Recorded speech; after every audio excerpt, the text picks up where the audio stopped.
čast mi je da mogu svima čestitati Dan učitelja, a ujedno je to Dan Učiteljskog fakulteta Sveučilišta u Zagrebu. Vi znate da smo mi najrespektabilnija ustanova trenutačno za obrazovanje učitelja i odgojitelja u Republici Hrvatskoj. Imamo najveći broj studenata i zaposlenih nastavnika. Radimo praktički na 3 županije.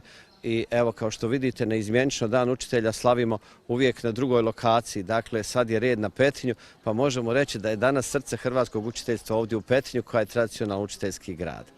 Meni je drago što na Svjetski dan učitelja upravo danas mogu čestitati svim učiteljima jer rade jedan poseban posao u kojem se odriču i sigurno da sve one nagrade i sve ono što bi trebalo biti veće, da cijeli sustav se treba pobrinuti da bi imali više. Htio bi čestitati svim učiteljima njihov dan.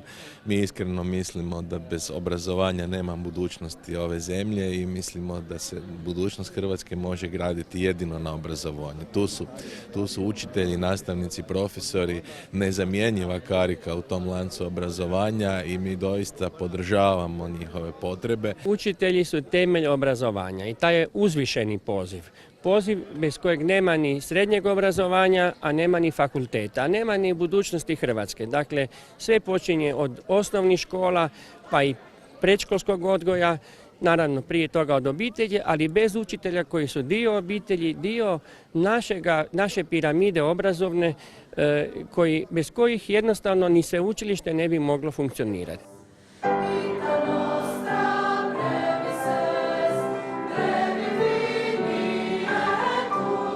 Poruka ide iz 1862. godine gdje je grad Petrinja sa ponosom grad učitelja, grad generacija koje su izašle iz ovoga grada, koje su naučile buduće generacije kako, na koji način bi znanje trebalo biti na prvom mjestu.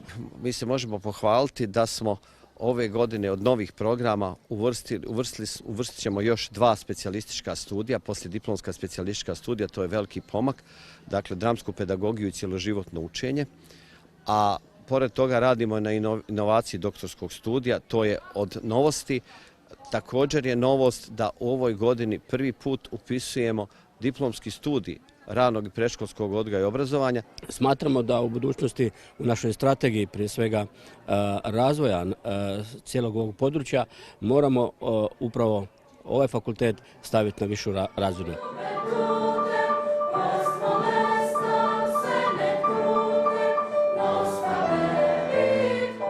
Danas u gradu Petrinji možemo reći da uvijek kad govorimo o nečemu što je tradicionalno, što je vrijednost, što je ono što imamo za reći, uvijek kažemo pa mi imamo pedagošku akademiju, imamo učiteljsku školu i nema grada u Hrvatskoj gdje ne dođeš i na nekog prosvjednog djelatnika da kaže ja sam kod vas bio u vašoj pedagoškoj. Evo, to je ono što su odlični ambasadori. Škola je ta koja stvarno mora imati po meni još jače i snažnije standarde.